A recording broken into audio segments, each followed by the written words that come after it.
Backstage here at Lunatic Luau 19 with a band that's played the Lunatic Luau before. P.O.D. Yes, sir. Yes, sir. Yes, and I have to tell you, I'm very excited. I love you guys. This isn't the first time you're my favorite band on the bill. So thanks, I'm pumped up, and I want to tell you something. That now you've been around for how long? How long has the band been around for? Well, 27 years. 27 years. That's a long time. So you probably think, well, all of our fans are getting older, but I want to tell you, you have a lot of new young fans, including my two daughters, 14 and 12, who absolutely love the Boom video. Oh, nice. Now, for those who have never seen the Boom video, tell us what happens in that video. It's hysterical. Well, aside from playing music, we're actually professional ping pong players. Yes. So we had to show those skills off in the video, and as you can see in the video, we beat everybody. It is awesome. Yeah. It is. I remember the first time I saw it, I was crying. I was laughing so hard because here you guys come out of the tunnels. And by the way, I looked into buying that tracksuit, and I was going to get the P.O.D. logo put on it, but I didn't have $200. But I I wanted to wear it for this interview. Funny thing you should say that. I told Marcos we just made. We actually online. We're going to be doing a limited edition. Red ones like that. Red. Oh, from the Boom Track video. jacket, yeah. How much? Well, we haven't got the whole price yet. It won't be nowhere near that. Okay, Yeah, cool. yeah. Because I was going to wear that. But it's the same exact material that you get from the professional, like Adidas. track jackets. Yeah, that's what it was. It was an Adidas throwback is what it was. Super nice. Yeah. Awesome. Well, that video is hysterical because you're walking out of the tunnel and you think, oh, guys, they're going to be playing basketball or something, and they end up playing ping pong. Yeah. And I had to laugh because, let's be honest, you don't beat the Asians, and you knock them out, and you knock them out immediately. That's like that's their that's right. That's their sport. Oh yeah. And then Sweden, I think it was Sweden that you beat in the end, right? Yeah. They came in second. They came in second. The best part of that video is the coach going nuts. That guy, I don't know who that guy was, but that guy was fantastic. It's funny because we've just seen him like in like some series, like some movies, and he's like, I remember that guy. That was our coach. Well, the guy that directed that video went on to go do the Twilight movies. Oh, really? Yeah. The guy who directed Boom directed Twilight videos. And the guy who did our live videos went on to do like Constantine and all kinds of Red Sparrow, the latest one. So what you're saying is, if you shoot P.O.D. in a video, of course, it's a good omen for you. Guaranteed $500,000 back then. Yeah. You actually shot a video here for Satellite. Yeah, Satellite, and that was at a luau, I think. Yes, it was. Now, I have to tell you, you were here like 4 years ago playing the second stage, closed it out, and you're playing the second stage again tonight, closing it out.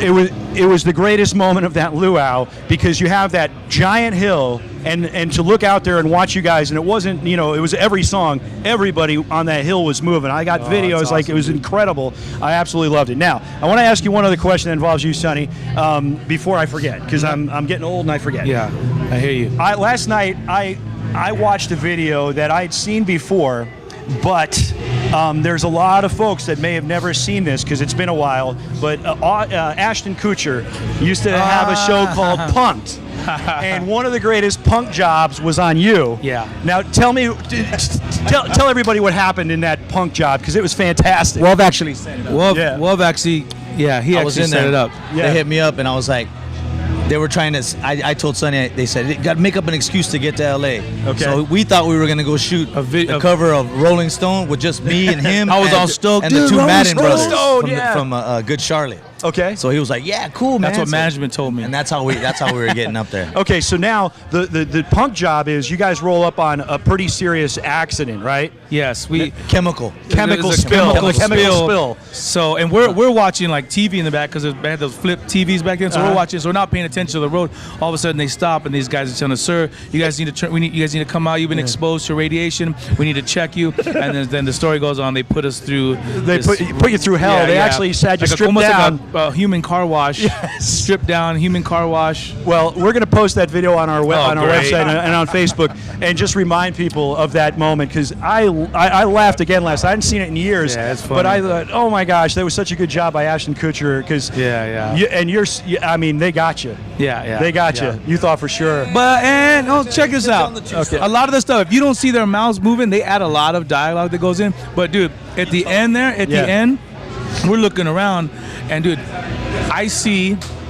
First of all, the dead giveaways. You'll see when the guy comes up to me at he says, "What's your name?" Because he went to write. He goes to write it down, and he don't write anything. And I'm like, something's fishy. But then at one point when I'm sitting there and she's interviewing me, I look over and there's a guy by the fire truck that's upside down, and I see a boom mic. And when I look over there, he hides. And then so I looked at Wolf. I'm like, "Yep." Because at one point I said, "I think we're being punked." He's like, "No, we're not. We're not." I'm like, "Yeah, we are, dude. We are."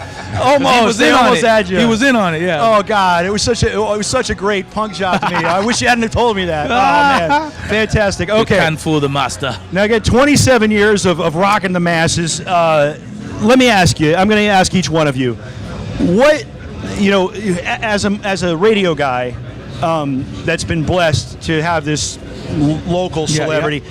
The greatest thing is when you can help people with it. So I want to ask you, I don't want to put all of you on the spot, maybe one of you wants to start, but out of 27 years of doing this, is there a moment where you think, you know what, we were able to help that person or do something for this guy? Yeah, man. And and it really makes you fulfilled. Do you have a moment like that? Can you think of anything? I hate to.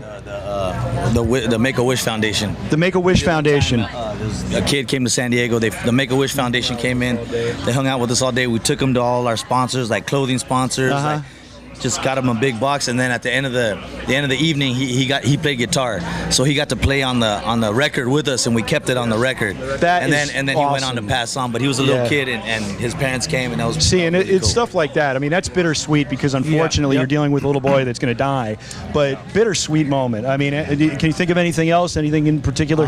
I think personally, this band kind of saved each of us. When we see our friends back home, a lot of the stuff that they got, they got locked up or they're dead or some. For me personally, I don't know where I would be if I didn't have these guys and we didn't have this band. Yeah. Because we grew up in the neighborhood and we seen the violence and we seen all the negativity, and this band actually helped us get out. Stay away from that stuff as much as we could, Yeah, that is fantastic, and I think Good a lot answer, of good answer. I'm getting the wrap-up signal. Again, I want to thank you guys for coming, but it is great to hear stories like that because you realize you watch a band on stage, there's a lot more to you guys than just the great music that you put out. But again, thank you so much for being here. I can't wait to see you on the second stage. I love you guys. Thanks for having us, man. Thank you, Sonny. Always great to be here. Thank you, Wov. Thank you, Marcos and Trey. Thank you. Thank you. I know the names. Yeah. I just screwed you guys over. All right.